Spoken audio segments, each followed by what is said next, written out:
बिस्मिल्लाहिर्रहमानिर्रहीम। अस्सलाम वालेकुम माय यूट्यूब फैमिली। उम्मीद करती हूँ सब लोग ठीक होंगे और बहुत खुश होंगे। आज किचन विचन में जो रेसिपी बनने जा रही है वो है रशियन सैलेड। तो रशियन सैलेड बनाने के लिए जो चीज़ें हमें चाहिए मैं वो आप लोगों को बता देती हूँ। गाजरें ली हैं क्यूब कटिंग में 1 कप और इसको बॉईल कर लिया और ठंडा कर लिया। और आलू भी लिए हैं 1 कप, इसको भी क्यूब कटिंग की है और ठंडा कर लिया है। और मटर लिए हैं हमने आधा कप, इसको भी बॉईल करके ठंडा कर लिया है। सेब लिया है 1 कप, इसकी भी क्यूब कटिंग है।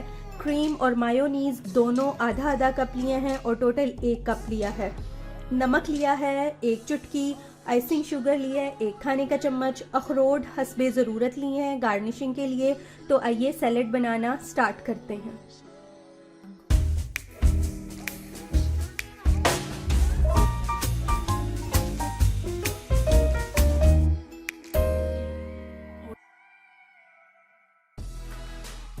सबसे पहले हम एक बाउल ले लेंगे और उसमें क्रीम और मायोनीज़ शामिल करेंगे। क्योंकि मैंने दोनों चीज़ें इकट्ठी ले ली थी इसलिए सबसे पहले हम इसको डालेंगे और इसमें डालेंगे नमक,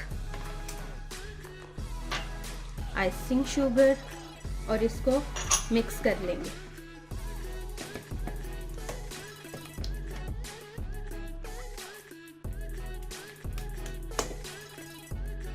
चलें जी, क्रीम और मायोनीज़ को मिक्स कर लिया। अब हम इसमें शामिल कर देते हैं वेजिटेबल्स। गाजरें जाएंगी और आलू जाएंगे,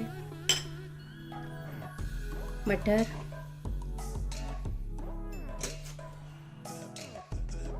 सेब, इन सब चीज़ों को अच्छी तरह से मिक्स करेंगे।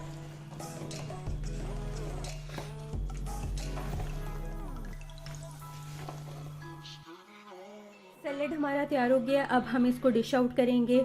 और बहुत ज़रूरी टिप्स जो मैं आप लोगों को बताना चाहती हूँ वो ये है कि जब भी आपने इमरजेंसी में सैलेड बनाना है तो गाजरों को बॉईल करने के बाद फ़ौरन से चिल वाटर में डाल दें आप, ताकि जल्दी ठंडी हो जाएं। और मटर को भी इस तरह करना है, लेकिन आपने आलूओं को इस तरह से नहीं करना, वो ग्लेजी हो जाएंगे और उसमें पानी आ जाएगा तो आपका सैलेड जो है ख़राब हो जाएगा। तो इसलिए ये छोटी छोटी टिप्स हैं, इनको ज़रूर फॉलो किया करें ताकि आपकी रेसिपी बहुत अच्छी बने। तो मैं डिश आउट करती हूँ।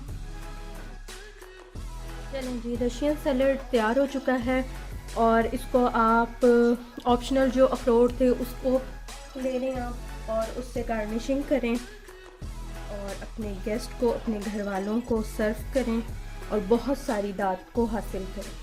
अगर आपको मेरी रेसिपी अच्छी लगी है तो लाइक करें, मेरे चैनल किचन विचन को सब्सक्राइब करें, दुआओं में याद रखें। अल्लाह हाफिज़।